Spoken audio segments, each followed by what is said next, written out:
Hey, salut les baroudeurs, de bonne heure et de bonne humeur. Hier soir j'étais super fatigué, donc j'ai pas conclu la journée en vidéo. Je suis arrivé sur les coups de 20h30, là où je me trouve. Et donc j'ai démarré la journée tôt le matin. Je m'étais levé à 5h. Et puis j'avais commencé à pagayer, je sais pas, peut-être vers 8h, quelque chose comme ça. J'ai pas trop regardé l'heure de départ. Donc je suis arrivé, j'ai mangé direct et puis monté le tarp et je me suis couché en speed. Je suis arrivé sur le lac où il y a la cabane, alors pas celle tout au bout près du lac Rogan, par contre voilà celle qui était à mi-chemin et qui se trouve pas très loin de l'autre point de départ pour les canoës, ce qui fait qu'il y a pas mal de gens qui campent dans le coin. Et du coup la cabane était occupée. Je suis arrivé par ce lac ici.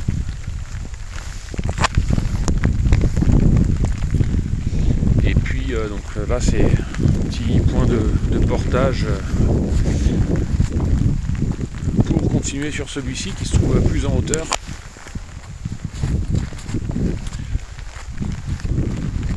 Et qui est beaucoup plus exposé au vent. Donc j'ai eu une nuit hier, les conditions météo étaient super clémentes, malgré ce qui était annoncé à la météo. Et donc je me suis méfié un petit peu, mais pas trop. Le soir je me suis installé là et puis j'ai simplement orienté mon tarp dos au vent. Et j'ai un peu subi toute la nuit là, j'ai rajouté les pagaies. La nuit a été super mouvementée, ce genre de bourrasque de vent et de la pluie très forte. Vous allez voir que ça n'a pas fière allure.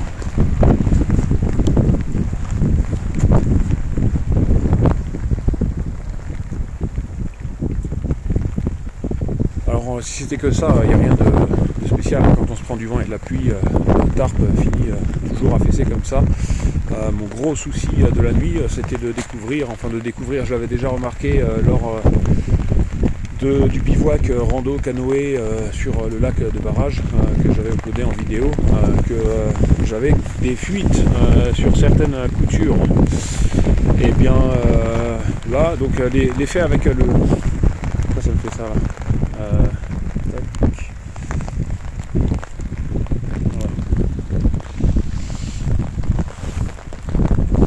Et donc avec l'effet du vent, ça fait ce genre de grande cuvette là, de grande poche, et ça pousse le tarp et ça vient tirer la toile qui se trouve de l'autre côté, puisque j'avais laissé le tarp un peu ouvert de l'autre côté. J'avais pas fait une canadienne complète en plantant les sardines sur toute la longueur de l'autre côté. Donc ça vient tirer la toile et donc je me retrouve avec toute la couture de la faîtière complètement exposée sur le pan, avec l'eau qui ruisselle dessus, le vent qui pousse dessus. Et donc le souci que j'ai eu cette nuit, c'est qu'en fait ça fuit partout quoi. Malgré, il me semble que les coutures sur les DD Hammock en principe sont étanchéifiées, mais là c'est rien du tout quoi. J'ai pris l'eau de partout. Alors j'ai pas fini de tremper, mais j'ai le duvet un peu mouillé, le hamac est trempé, mais le duvet est humide. Et puis là ce matin je commençais à subir dedans. Enfin quand je me suis réveillé, j'ai traîné un peu à vraiment me réveiller. Comme je voyais la météo, j'ai dit je vais pas me dépêcher évidemment dans ces cas là, puisque tant que je peux pas reprendre le canoë, je me suis dit c'est le moment de récupérer, de dormir le plus longtemps possible. Et puis malgré dormir le plus longtemps possible, en fait je viens de regarder l'heure, il est 8h.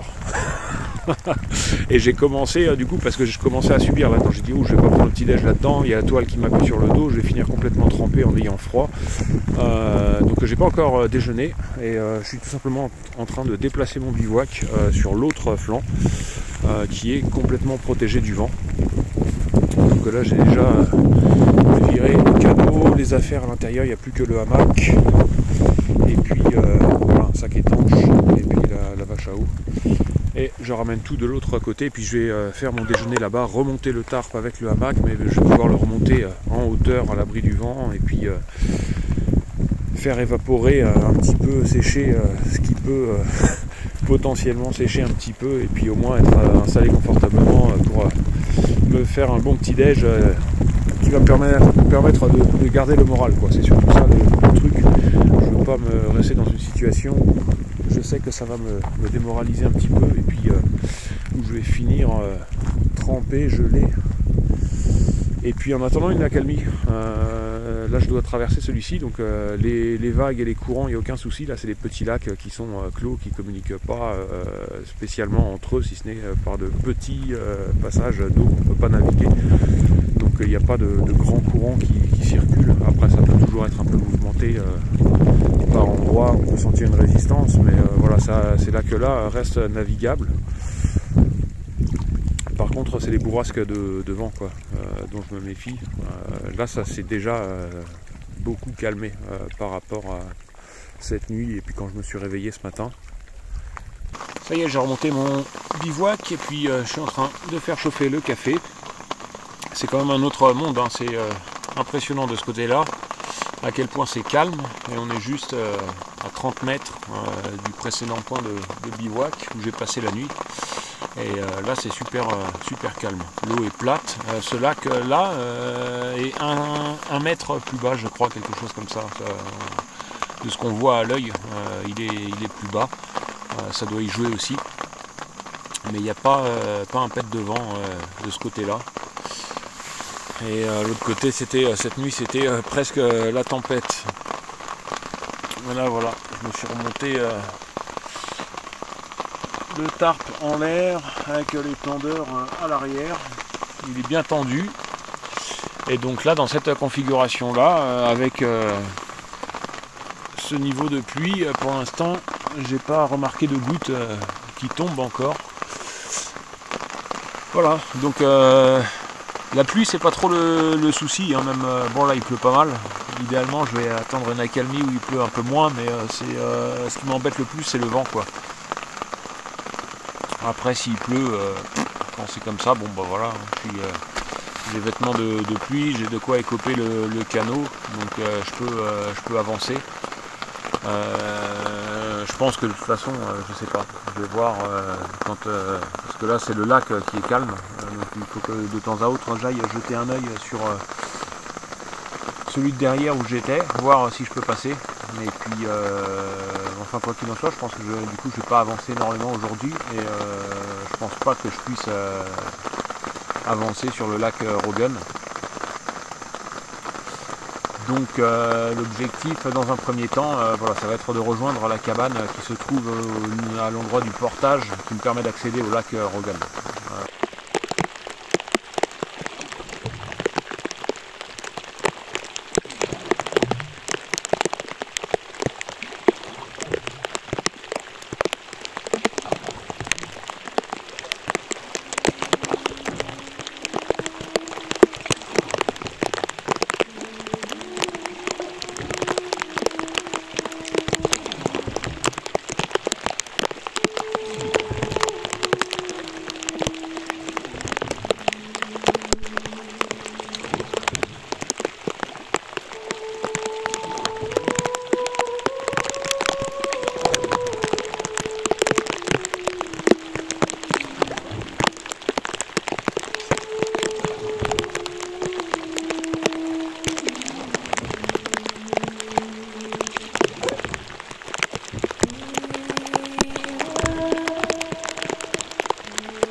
Là j'ai déjà fait 3 portages pour ce matin, j'arrive au 4e et dernier portage de la journée qui va me permettre d'accéder au lac Rogan.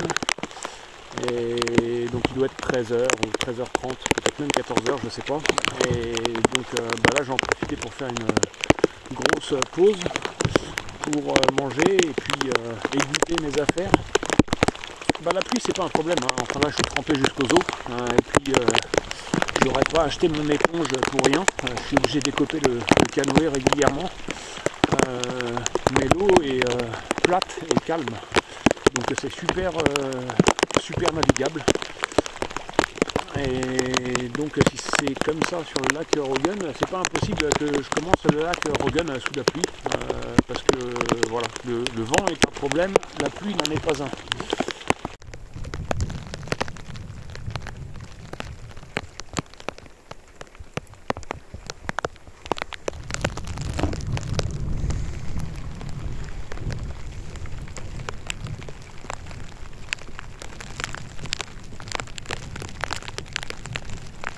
Bon, dernier portage de la journée, je crois que je l'avais déjà mentionné, mais je sais pas si ça s'entendait bien au travers du plastique dans lequel était mon téléphone.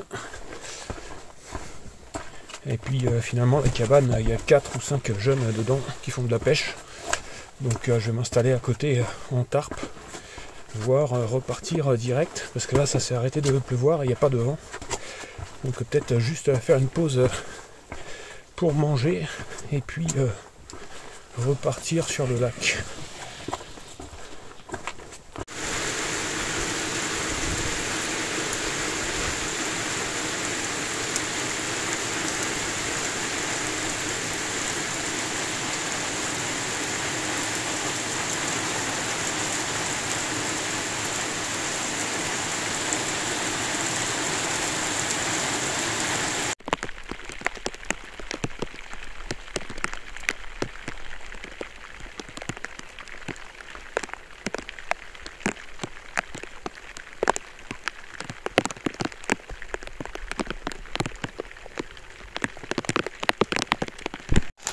Bon, il est 18 h et je suis pas resté en fait à la cabane à l'entrée du lac Rogun.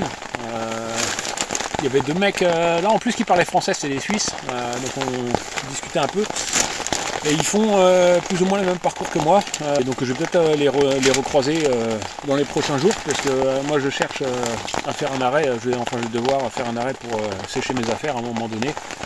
Et donc là je suis sur le lac Rogun, je suis parti, j'ai profité d'une accalmie, je suis parti et puis j'ai passé la pointe du lac Rogun et je suis remonté un petit peu de l'autre côté, je me suis arrêté à une aire de pique-nique qui n'est pas indiquée sur les cartes. Et puis donc voilà, je fais une pause et puis couverture de survie. Je suis content pour une fois que j'utilise autrement qu'en tapis de sol. Là elle est super utile, hein. Il pleut depuis ce matin et il pleut, c'est des seaux quoi, hein. Par moment c'est pas de la petite pluie, c'est vraiment des seaux et des seaux. Dans le canoë là sur le trajet pour venir là, c'est même plus à l'éponge, c'est directement au baler, je sais pas comment ça s'appelle en français, au pot, pot en plastique quoi, pour évacuer l'eau du canoë, tellement ça se remplit avec la pluie. Et puis donc voilà, trempé depuis ce matin, et puis ça use aussi, donc voilà, couverture de survie, ça me permet d'avoir chaud, parce que ensuite c'est un truc aussi, dès qu'on s'arrête, par exemple ce midi je me suis arrêté donc là à l'entrée du lac Rogun pour me faire un café et puis manger un truc. Là il pleut tellement, etc., que en fait ça vaut même pas le coup. Déjà on est trempé jusqu'à la moelle, donc si on remet des affaires sèches juste pour manger le midi, on va les humidifier, après on les remet humides dans les sacs étanches, et puis ou bien si on les garde sur soi, ça va prendre quelques heures maximum avant que ça ne se retrouve trempé. Donc en fait c'est beaucoup plus efficace comme ça quoi, couverture de survie, rester mouillé, et puis voilà, ensuite en partie avec la chaleur corporelle, on arrive à sécher. Donc j'ai pas mis de mid-layer, hein, par contre mid-layer j'essaie de la garder sec, enfin je dis j'essaye parce que comme une bête que je suis, je l'ai mise dans le sac sans la mettre dans le sac étanche à un moment donné, donc elle est super humide, donc c'est pour ça que je vais m'arrêter aussi pour la faire sécher ce soir. Mais autrement, donc là voilà, il reste pas grand chose de sec, hein. Juste au niveau ici, parce que c'est là sans cesse où soit j'ai les bretelles du sac à dos quand je fais un portage, ou bien le PFD, le gilet d'aide à la flottaison. Mais sinon, voilà, enfin, de toute façon je ne m'attendais pas avec des miracles avec cette nouvelle veste, puisque c'est Gore-Tex 2 couches. Gore-Tex 2 couches, c'est pas de la hardshell, hein, donc ça tient de la pluie normale en rando, mais le genre de pluie qu'on a là, ça prend 1 heure ou 2, peut-être 2 heures, et puis on est trempé en dessous. Je l'ai acheté pour d'autres raisons que je vous montrerai plus tard. Et donc voilà quoi, la journée avance, il me reste je pense 2 heures de pagayage pour arriver là où je veux, où il y a 3 cabanes, où j'ai petite chance d'en trouver une de libre, à la fois du fait qu'il y en ait 3, et puis que ça soit déjà un peu plus loin que la zone centrale de Rogan où il y a tous les départs en canoë. Donc il y a moins de gens, je pense, qui font le circuit jusque là-bas. Et puis je pense qu'il y en a peut-être qui doivent tourner dans les petits lacs pendant une petite semaine ou quelques jours comme ça. Donc j'ai une chance de trouver une cabane là-bas. Donc j'aimerais bien l'atteindre ce soir. Et puis autre truc aussi, hop, j'en profite, là, je vous montre un peu le paysage. Et là ça c'est découvert, je devrais même pas vous parler en vidéo, là je devrais sauter dans le canoë et puis repartir. Autre truc, ouais, c'est que quand il pleut comme ça, en général l'eau est assez calme et plate. Et comme ils annonçaient aussi énormément de vent, moi c'était ma crainte d'attendre demain pour traverser le lac Rogan et puis en fait d'être bloqué par le vent. Donc je préférais voilà, être trempé jusqu'aux os et puis au moins pouvoir pagayer sans trop de difficultés et puis sans trop me mettre en danger quoi. Là quand l'eau est comme ça, c'est vraiment parfait.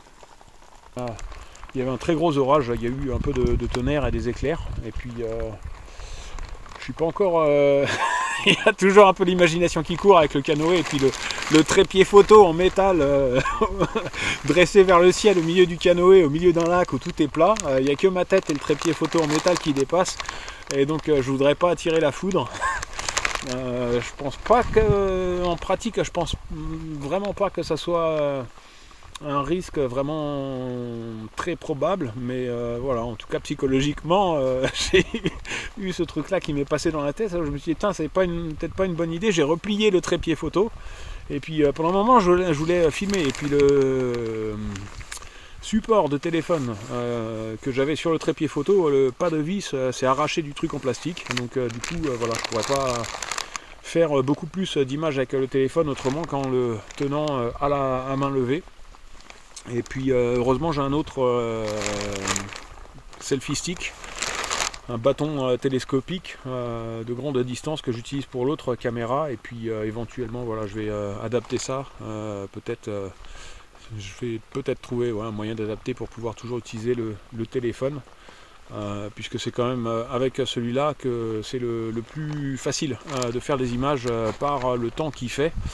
Là c'est un peu le défi aussi de faire des images avec la météo que j'aime, mais voilà, c'est une vraie aventure quoi, pas du tourisme, plage, soleil, maillot de bain, donc voilà, c'est le prix à payer pour une vraie aventure.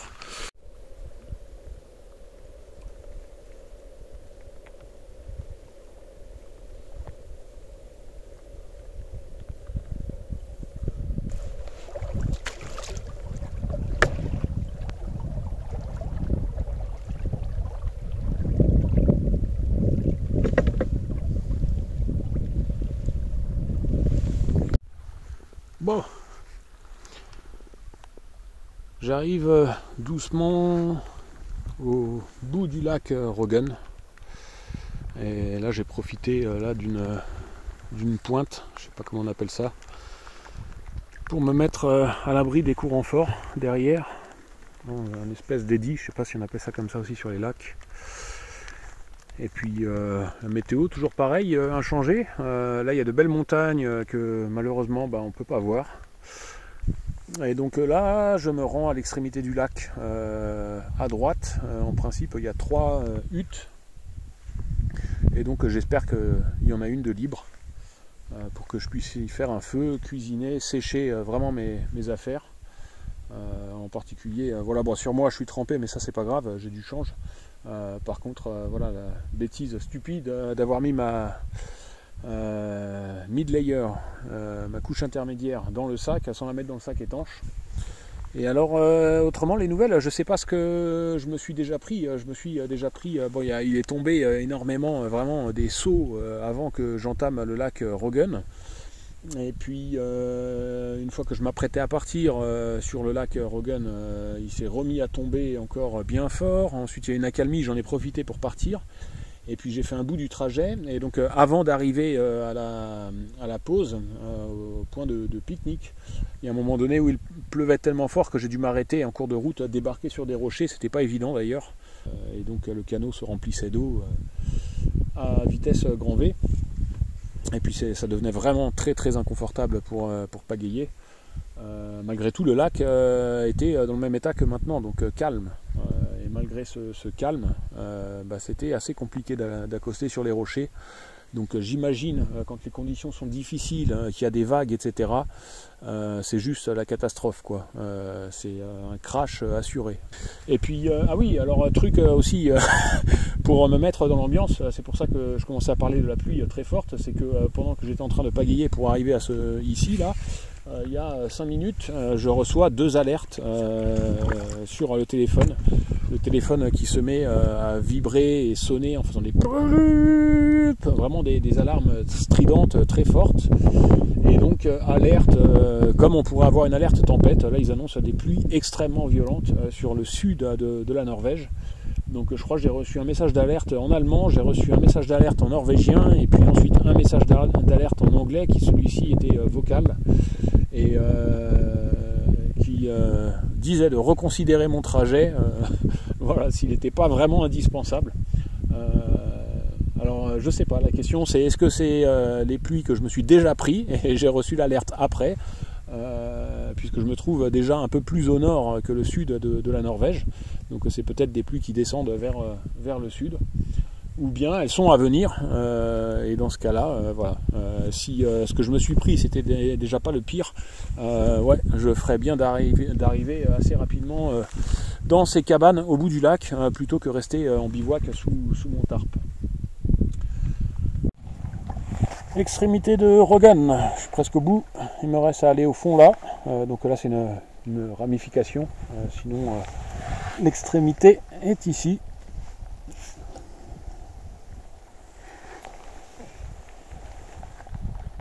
Et la longueur, voilà, dans le sens là, donc c'est de tout là-bas que j'arrive. Bon, ça y est, fin de journée, bien arrivé, et par chance, il y avait sur les 1, 2, 3, même 4, il y avait 4 huttes, et donc il y en a une qui était libre, même 2 de libre. Une hutte très vieille, vraiment truc de trappeur, mais il n'y avait pas d'emplacement feu, et puis celle-ci avait un bel emplacement feu devant, mais en principe celle-ci est interdite. Il y a des jolis panneaux qui disent seulement en cas d'urgence. Qu'est-ce qu'ils disent? Ouais, l'usage du bois seulement en cas d'urgence, et la hutte seulement pour de courtes pauses. On n'est pas autorisé à rester la nuit, à moins d'une situation d'urgence. Pas vraiment de situation d'urgence, mais j'ai quand même reçu 5 messages d'alerte pour de la pluie, donc j'ai mon excuse. Pour pluie violente, alerte, veuillez reconsidérer votre voyage. Bon, bah, je suis là, donc c'est... Je sais pas ce qui a sonné encore. Enfin voilà, du coup, ça me fait une excuse. J'aurais pu faire en tarp de nouveau. Par contre, impérativement, là, je suis à un point où il m'aurait fallu obligatoirement du feu, pouvoir faire un bon feu devant le tarp, de façon à tout sécher, parce que j'étais littéralement trempé de la tête aux pieds. Donc là, il y a tout qui sèche. Vous voyez, il y a ça encore. Le duvet qui est humide, le hamac qui est suspendu derrière, que vous ne voyez pas dans l'ombre, la mid-layer, et puis les sous-vêtements aussi là, qui sont à laver. Donc le pantalon de pluie, la veste de pluie, tout est trempé, intérieur, extérieur. Donc voilà, c'est comme si je m'étais plongé dans un lac avec tout ça, ressorti, c'est à peu près dans le même état. Et donc j'ai juste mes fringues de rechange, et la pluie ne va pas s'arrêter les prochains jours. Donc voilà, il faut impérativement que j'arrive à sécher un peu les trucs au fur et à mesure, que ça moisisse pas, et puis que moi j'ai toujours une tenue chaude et sèche pour me changer à chaque fois que j'ai besoin. Donc voilà, voilà. Je suis plus en mode faire vidéo là, il pleut tellement que en fait j'ai lâché l'affaire carrément. J'essaye même plus, je filme tout avec le téléphone comme j'ai l'habitude. Et puis voilà, parce que c'est ingérable sinon là, il y a avec les pluies, et puis demain c'est surtout du vent là. J'ai discuté avec un Norvégien là, qui est dans la cabane à côté, qui est venu me voir, il m'a passé du bois sec. Et là demain à partir de 11h, apparemment c'est le vent violent qui arrive. Voilà, moi je l'avais eu très localement ce matin. Et puis quand je discutais avec les deux Suisses, eux n'avaient pas eu de vent. Et il semble que lui n'en ait pas eu non plus parce qu'il m'en a pas parlé. Et donc ça devrait arriver demain. Pour l'heure, c'est choucroute géante. Voilà, je me suis trimballé. La choucroute, c'était pas de la choucroute déshydratée. C'est un vieux truc que j'avais pris, que j'avais acheté pour des bivouacs et que j'ai jamais mangé quoi. Et c'est un paquet du coup de 500 grammes. Je me suis bousillé les épaules pour trimballer ce genre de truc là. Et du coup là ça y est, je vais m'en débarrasser et puis j'en rachèterai plus. 500 grammes de choucroute, donc là c'est pas que le repas du soir parce que j'y ai ajouté 6 espèces de saucisses vegan et puis des patates, tout à la braise, hein, tout cuit à l'extérieur sur le feu de bois en arrivant sous la pluie là. Donc ça va faire le petit déj demain matin aussi. Voilà.